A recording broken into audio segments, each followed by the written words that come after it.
Stop. Jika kamu ingin dihargai oleh orang lain, ada beberapa hal yang justru harus kamu hentikan, bukan kamu tingkatkan.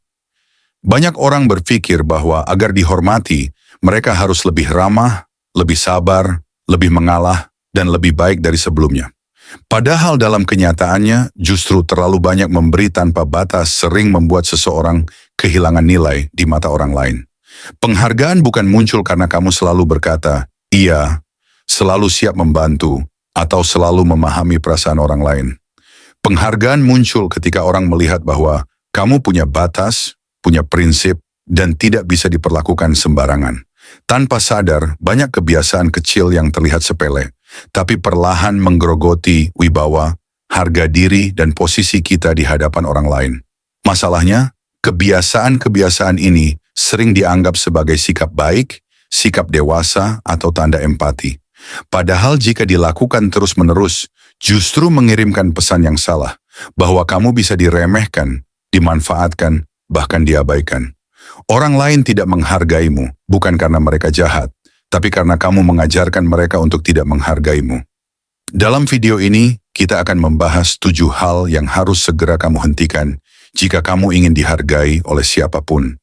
Di lingkungan kerja, pertemanan, keluarga, maupun hubungan pribadi. Ini bukan tentang menjadi dingin atau egois, tapi tentang belajar menempatkan dirimu pada posisi yang layak kamu dapatkan. Jika kamu merasa sering diremehkan, diabaikan, atau dianggap tidak penting, mungkin bukan karena kamu kurang baik, tapi karena kamu terlalu salah dalam bersikap. A1. Berhenti terlalu sering meminta maaf, padahal kamu tidak salah. Salah satu kebiasaan paling merusak harga diri yang sering tidak disadari adalah terlalu sering meminta maaf, bahkan ketika kamu sama sekali tidak melakukan kesalahan. Banyak orang melakukannya dengan niat baik, ingin menjaga suasana, tidak ingin konflik, atau takut dianggap tidak enak. Namun di mata psikologi sosial, kebiasaan ini justru mengirim sinyal yang sangat jelas. Kamu merasa dirimu lebih rendah dari orang lain. Ketika kamu terus-menerus berkata, maaf ya, sorry ya, maaf kalau aku salah, padahal situasinya netral atau bahkan kesalahan ada pada orang lain, kamu sedang menyerahkan posisi kendali. Orang lain akan terbiasa melihatmu sebagai pihak yang selalu mengalah, selalu merasa bersalah, dan selalu siap menurunkan nilai dirinya sendiri demi kenyamanan orang lain. Awalnya mungkin tidak terasa, tapi lama-kelamaan orang mulai kurang berhati-hati saat berbicara kepadamu, lebih mudah menyalahkanmu dan tidak ragu melewati batas. Bukan karena mereka jahat, tapi karena otak manusia bekerja dengan pola sederhana. Jika seseorang selalu merasa bersalah, maka dia pantas disalahkan. Meminta maaf seharusnya dilakukan ketika kamu memang melakukan kesalahan, menyakiti orang lain, atau melanggar komitmen. Bukan sebagai refleks setiap kali kamu berbicara, berbeda pendapat, atau sekadar ada di ruangan. Terlalu sering meminta maaf membuat kata maaf kehilangan maknanya, sekaligus membuat keberadaanmu terlihat tidak penting. Contohnya sederhana. Saat kamu terlambat karena keadaan di luar kendali, kamu bisa berkata, terima kasih sudah menunggu, alih-alih langsung. Maaf aku terlambat. Kalimat pertama menunjukkan tanggung jawab dan kedewasaan. Kalimat kedua, jika terlalu sering digunakan, menunjukkan rasa bersalah berlebihan. Perbedaannya tipis tapi dampaknya besar. Dalam dunia kerja, orang yang terlalu sering meminta maaf cenderung dianggap kurang percaya diri, kurang kompeten, dan mudah ditekan. Dalam pertemanan mereka sering menjadi pihak yang disalahkan meski tidak berbuat apa-apa. Dalam hubungan pribadi, mereka berisiko dimanfaatkan karena selalu merasa harus menebus sesuatu yang sebenarnya tidak pernah salah. Yang perlu kamu pahami, menghentikan kebiasaan ini bukan berarti kamu menjadi sombong atau tidak peduli. Justru sebaliknya, kamu sedang menunjukkan bahwa kamu sadar nilai dirimu dan tahu kapan harus bertanggung jawab, serta kapan harus berdiri tegak. Orang menghargai mereka yang tahu kapan harus minta maaf dan kapan harus diam tanpa rasa bersalah. Ketika kamu berhenti meminta maaf untuk hal-hal yang tidak perlu, orang lain mulai berpikir 2 kali sebelum menyalahkanmu. Mereka akan lebih berhati-hati, lebih menghormati, dan lebih menghargai kehadiranmu. Ingat ini baik-baik. Orang yang menghargai dirinya sendiri tidak merasa bersalah hanya karena menjadi dirinya sendiri. 2. Berhenti selalu tersedia untuk semua orang. Banyak orang percaya bahwa semakin sering mereka ada untuk orang lain, semakin besar pula penghargaan yang akan mereka dapatkan. Selalu membalas pesan dengan cepat, selalu siap membantu kapanpun diminta, selalu mengorbankan waktu sendiri demi orang lain. Sekilas terlihat mulia. Tapi dalam praktiknya, kebiasaan ini justru sering menjadi alasan utama mengapa seseorang tidak dihargai. Ketika kamu selalu tersedia, tanpa batas dan tanpa syarat, orang lain secara tidak sadar akan menganggap waktumu tidak bernilai. Bukan karena mereka berniat meremehkanmu, tetapi karena otak manusia menilai sesuatu berdasarkan kelangkaan. Apa yang mudah diakses akan terasa biasa. Apa yang selalu ada akan dianggap bisa dipakai kapan saja. Perlahan posisimu berubah. Dari orang yang dihormati menjadi orang yang bisa dimintai tolong kapanpun. Dari pribadi yang dihargai menjadi cadangan terakhir ketika orang lain butuh bantuan. Dan ironisnya, ketika kamu suatu hari tidak bisa hadir, kamu justru dianggap egois, berubah atau tidak peduli. Selalu tersedia juga menciptakan pola hubungan yang tidak sehat. Kamu menjadi pihak yang memberi, sementara orang lain terbiasa menerima. Dalam jangka panjang, hubungan semacam ini tidak dibangun di atas rasa hormat, melainkan ketergantungan sepihak. Orang tidak menghargaimu sebagai individu, tapi sebagai fungsi. Psikologi menyebut ini sebagai over-accommodation, sikap terlalu menyesuaikan diri demi diterima. Orang dengan pola ini sering takut kehilangan relasi, sehingga mereka menekan kebutuhan sendiri. Padahal orang yang paling dihormati justru adalah mereka yang punya kehidupan, prioritas, dan batas yang jelas. Coba perhatikan orang-orang yang paling disegani di sekitarmu. Mereka tidak selalu bisa dihubungi. Mereka tidak selalu berkata, "Ya." Mereka memilih kapan hadir dan kapan tidak. Bukan karena mereka sombong, tetapi karena mereka menghargai waktunya sendiri. Dan karena mereka menghargai diri sendiri, orang lain pun ikut menghargai mereka. Mengatakan, "Tidak" bukan tanda kamu orang jahat. Mengambil waktu untuk diri sendiri bukan tanda kamu egois. Justru disitulah letak kedewasaan emosional. Ketika kamu mulai berkata, "Aku tidak bisa sekarang," atau "Aku butuh waktu untuk diriku sendiri," kamu sedang mengajarkan orang lain satu hal penting. Kehadiranmu adalah pilihan, bukan kewajiban. Yang menarik, begitu kamu berhenti selalu tersedia, reaksi orang-orang akan berubah. 3. Berhenti menjelaskan dirimu secara berlebihan. Salah satu tanda paling halus dari orang yang kurang dihargai adalah kebiasaan menjelaskan dirinya secara berlebihan. Kamu merasa harus menerangkan niatmu, keputusanmu, perasaanmu, bahkan pilihan hidupmu agar orang lain mengerti dan tidak salah paham. Niatnya baik, tapi dampaknya seringkali berlawanan. Ketika kamu terlalu sering menjelaskan, kamu tanpa sadar mengirim pesan bahwa keputusanmu membutuhkan persetujuan orang lain. Seolah-olah pilihan yang kamu ambil belum sah sampai orang lain memahaminya. Padahal, orang yang dihormati tidak merasa perlu membenarkan dirinya di hadapan siapapun. Psikologi sosial menunjukkan bahwa orang yang terlalu banyak memberi penjelasan sering dipersepsikan sebagai tidak yakin pada dirinya sendiri. Bukan karena isi penjelasannya salah, tetapi karena kebutuhan untuk meyakinkan itulah yang terlihat lemah. Orang lain pun mulai merasa punya hak untuk mengomentari, mengkritik, bahkan mengontrol hidupmu. Contohnya sederhana. Kamu menolak ajakan, lalu berkata panjang lebar, "Aku nggak bisa karena capek, kemarin begini, terus nanti aku harus ini, jadi takutnya." Padahal cukup dengan kalimat singkat, "Aku tidak bisa hari ini." Semakin panjang penjelasanmu, semakin banyak celah bagi orang lain untuk membantah, menekan, atau membuatmu merasa bersalah. Dalam hubungan apapun, terlalu banyak menjelaskan seringkali menjadi undangan untuk debat yang tidak perlu.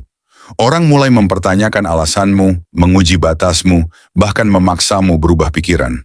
Semua itu terjadi karena kamu memberi ruang untuk itu. Perlu kamu pahami, orang yang benar-benar menghargaimu tidak membutuhkan penjelasan panjang untuk menerima keputusanmu. Mereka mungkin tidak setuju, tapi mereka menghormati. Sebaliknya, Orang yang menuntut penjelasan berlebihan seringkali bukan ingin memahami, melainkan ingin mengendalikan. Menjelaskan seperlunya adalah tanda komunikasi sehat, tapi menjelaskan secara berlebihan adalah tanda ketakutan akan penolakan. Ketakutan ini sering berakar dari keinginan untuk disukai semua orang. Padahal semakin kamu berusaha menjelaskan agar disukai, semakin kamu kehilangan wibawa. Orang-orang yang disegani biasanya berbicara singkat, jelas, dan tenang. Mereka tidak defensif. Mereka tidak terburu-buru membela diri. Diam mereka bukan karena tidak punya alasan, tapi karena mereka tidak merasa wajib menjelaskan segalanya. Saat kamu mulai mengurangi penjelasan yang tidak perlu, kamu akan merasakan perubahan besar. Percakapan menjadi lebih singkat. Orang tidak lagi menekanmu dengan pertanyaan. Dan yang paling penting, kamu mulai merasa lebih tenang karena tidak terus-menerus membuktikan dirimu. Ingat kalimat ini. Kamu tidak berutang penjelasan kepada siapapun atas hidup yang kamu jalani. 4. Berhenti menertawakan dirimu sendiri untuk diterima. Bercanda itu sehat. Menertawakan diri sendiri sesekali juga bisa menunjukkan kedewasaan. Namun masalahnya muncul ketika kamu terlalu sering merendahkan dirimu sendiri dalam bentuk lelucon, hanya agar diterima, disukai, atau dianggap menyenangkan oleh orang lain. Di titik inilah humor berubah menjadi senjata yang justru melukai harga dirimu sendiri. Banyak orang menggunakan self-deprecating humor sebagai tameng sosial. Mereka lebih dulu menjatuhkan diri sendiri agar tidak dijatuhkan orang lain. Mereka bercanda soal kekurangan, kegagalan, penampilan, atau ketidakmampuan diri mereka, berharap orang lain akan tertawa dan menerimanya. Tapi yang sering terjadi justru sebaliknya. Orang lain belajar bahwa merendahkanmu itu aman. Ketika kamu terus-menerus menertawakan kelemahanmu di depan orang lain, kamu sedang memberi izin tak langsung untuk mereka melakukan hal yang sama. Awalnya bercanda. Lama-lama menjadi kebiasaan, dan tanpa kamu sadari, batas antara humor dan penghinaan menjadi kabur. Orang mulai melontarkan komentar yang semakin tajam, dan kamu merasa tidak punya posisi untuk tersinggung karena kamu sendiri yang memulai. Dalam psikologi sosial, cara seseorang berbicara tentang dirinya sangat memengaruhi cara orang lain memperlakukannya. Jika kamu menggambarkan dirimu sebagai orang yang selalu salah, bodoh, tidak kompeten, atau tidak penting, meskipun dalam bentuk candaan, otak orang lain akan menyimpan citra itu. Dan citra itulah yang kemudian memengaruhi tingkat respek yang mereka berikan kepadamu. Humor yang sehat datang dari rasa aman, bukan dari rasa rendah diri. Orang yang benar-benar percaya diri bisa bercanda tanpa harus menjadikan dirinya objek penghinaan. Mereka bisa lucu tanpa merendahkan. Mereka bisa santai tanpa mengorbankan martabat. Ada perbedaan besar antara tertawa bersama orang lain dan ditertawakan oleh orang lain. Jika setelah bercanda kamu sering merasa kecil, tidak dihargai, atau dipandang sebelah mata, itu tanda bahwa humor yang kamu gunakan sudah melampaui batas yang sehat. Yang perlu kamu hentikan bukan humornya, tapi kebiasaan menjadikan dirimu bahan olokan. Kamu tidak perlu merendahkan diri agar dianggap ramah. Kamu tidak perlu menjatuhkan dirimu agar orang lain nyaman. Orang yang tepat akan menerima kehadiranmu tanpa kamu harus mengorbankan harga diri. Ketika kamu berhenti menertawakan dirimu sendiri secara berlebihan, sesuatu yang menarik akan terjadi. Orang lain mulai lebih berhati-hati saat bercanda. Nada percakapan berubah. Dan tanpa perlu kamu minta, respek perlahan tumbuh. Ingat ini, jika kamu terus merendahkan dirimu sendiri, jangan heran jika orang lain ikut melakukannya. Mark 5. Berhenti takut kehilangan orang yang tidak menghargaimu. Salah satu alasan terbesar mengapa seseorang sulit dihargai adalah ketakutan berlebihan untuk kehilangan orang lain, bahkan ketika orang tersebut jelas-jelas tidak menghargainya. Ketakutan ini membuat banyak orang bertahan dalam hubungan yang tidak seimbang, membiarkan diri diremehkan, dan terus menurunkan standar hanya agar tetap diterima. Masalahnya bukan pada keinginan untuk menjaga hubungan. Masalahnya adalah ketika kamu rela mengorbankan harga diri demi mempertahankan orang yang bahkan tidak memperlakukanmu dengan layak. Saat kamu takut kehilangan seseorang, kamu cenderung menutup mata terhadap perlakuan buruk, membenarkan sikap mereka, dan menyalahkan diri sendiri. Secara psikologis, rasa takut ini sering berasal dari keyakinan bahwa kamu tidak mudah tergantikan, bahwa jika orang ini pergi, kamu tidak akan menemukan hubungan yang sama lagi. Keyakinan inilah yang membuatmu menoleransi hal-hal yang seharusnya tidak perlu ditoleransi. Ironisnya, semakin kamu takut kehilangan, semakin kecil kemungkinan kamu dihargai. Orang bisa merasakan ketergantungan emosional. Dan ketika seseorang tahu bahwa kamu tidak akan pergi apapun yang terjadi, posisi tawarmu menghilang. Mereka merasa aman untuk bersikap seenaknya, karena tahu kamu akan tetap bertahan. Orang yang dihargai bukan orang yang selalu bertahan, tetapi orang yang berani pergi ketika batasnya dilanggar. Keberanian inilah yang menciptakan respek. Bukan ancaman, bukan drama, tapi ketegasan bahwa kamu tahu apa yang pantas kamu terima. Takut kehilangan orang yang tidak menghargaimu hanya akan membuatmu kehilangan dua hal sekaligus. Orang itu dan dirimu sendiri. Kamu kehilangan ketenangan, kepercayaan diri, dan rasa berharga. Semua itu demi mempertahankan hubungan yang bahkan tidak membuatmu berkembang. Berhenti takut pergi bukan berarti kamu harus memutuskan semua hubungan. Artinya, kamu siap untuk kehilangan siapapun yang tidak bisa memperlakukanmu dengan hormat. Sikap inilah yang secara paradoks justru membuat orang berpikir dua kali sebelum meremehkanmu. Ketika kamu mulai menunjukkan bahwa kamu baik-baik saja tanpa mereka, dinamika hubungan berubah. Orang lain akan lebih berhati-hati. Mereka mulai menyadari bahwa kehadiranmu adalah pilihan, bukan kewajiban. Dan dari situlah penghargaan muncul. Ingat ini, orang yang takut kehilangan akan selalu kehilangan respek. Orang yang siap pergi akan dihargai. 6. Berhenti mencari validasi dari semua orang.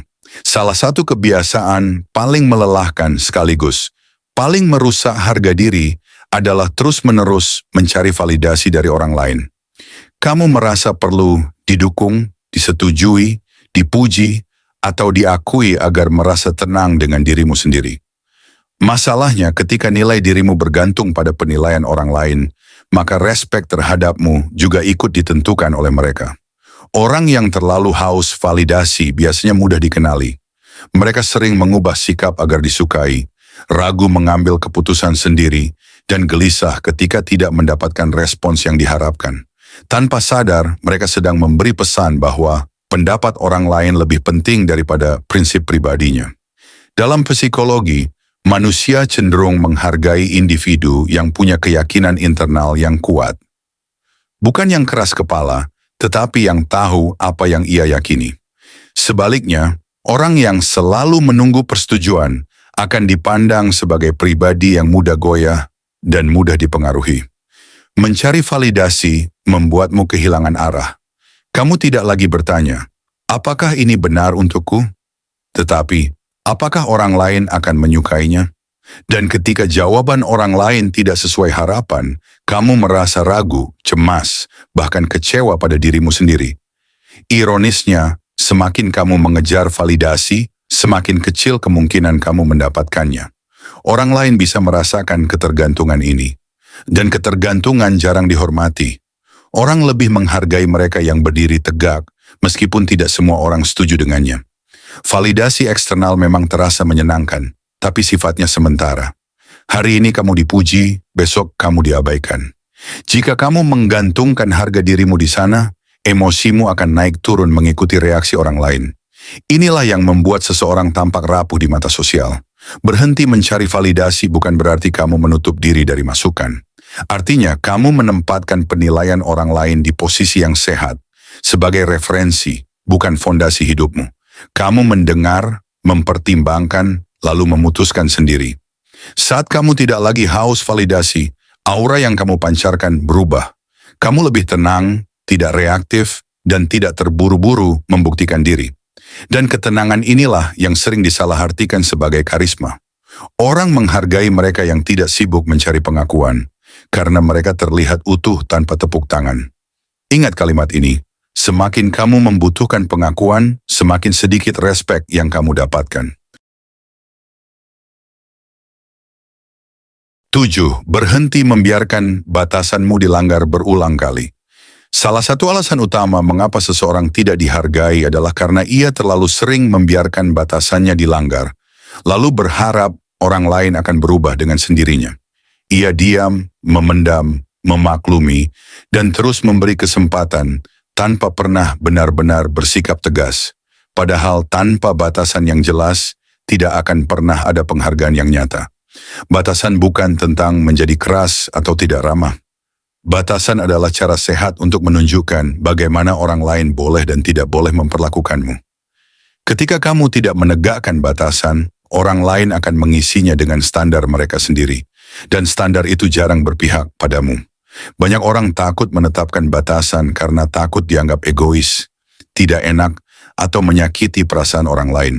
Padahal yang sering terjadi justru sebaliknya. Ketiadaan batasan menciptakan hubungan yang penuh ketegangan, kebencian tersembunyi, dan kelelahan emosional. Setiap kali kamu membiarkan batasmu dilanggar, entah itu dalam bentuk kata-kata, sikap, atau perlakuan, tanpa konsekuensi, kamu sedang mengajarkan satu hal, bahwa perlakuan tersebut bisa diterima. Orang lain belajar dari reaksimu, bukan dari harapanmu. Yang lebih berbahaya ketika batasan terus dilanggar, kamu mulai kehilangan respek pada dirimu sendiri. Kamu merasa tidak punya hak untuk bersuara, marah, atau membela diri. Dan ketika kamu sendiri tidak menghargai batasmu, jangan berharap orang lain melakukannya. Menegakkan batasan tidak selalu harus dengan konfrontasi keras. Terkadang cukup dengan sikap konsisten, dengan berkata tidak tanpa penjelasan panjang, dengan menarik diri ketika perlakuan tidak berubah, dengan berhenti memberi akses pada orang yang terus melampaui batas. Orang mungkin tidak menyukainya. Ada yang kecewa, ada yang marah, tapi orang yang tepat akan memahami, dan yang tidak memahami mungkin memang tidak layak berada terlalu dekat dalam hidupmu. Menariknya, begitu kamu mulai tegas pada batasan, banyak orang akan berubah sikap. Mereka menjadi lebih sopan, lebih berhati-hati, dan lebih menghormati. Bukan karena kamu mengancam, tapi karena kamu jelas tentang dirimu sendiri. Ingat ini baik-baik, kamu tidak kehilangan orang saat menetapkan batasan. Kamu hanya kehilangan mereka yang berniat melewatinya. Dihargai bukan soal menjadi orang paling baik, paling sabar, atau paling mengalah. Dihargai adalah tentang bagaimana kamu memperlakukan dirimu sendiri dan standar apa yang kamu izinkan orang lain gunakan kepadamu. Banyak orang tidak kekurangan kebaikan, mereka hanya kekurangan batasan dan keberanian untuk menjaga nilai dirinya.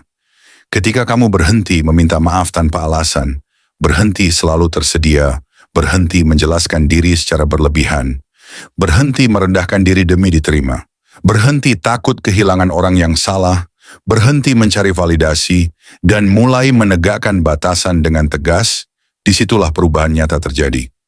Bukan karena kamu berubah menjadi orang lain, tapi karena kamu kembali menghormati dirimu sendiri. Perlu kamu ingat, tidak semua orang akan menyukaimu ketika kamu mulai tegas, dan itu wajar.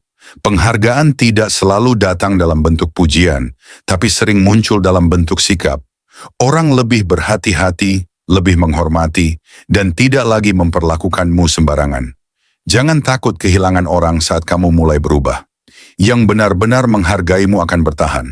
Yang pergi sebenarnya tidak pernah menghargaimu sejak awal. Mulai hari ini, berhentilah melakukan hal-hal yang diam-diam merendahkan nilai dirimu. Karena saat kamu berhenti merendahkan dirimu sendiri, dunia pun akan berhenti meremehkanmu.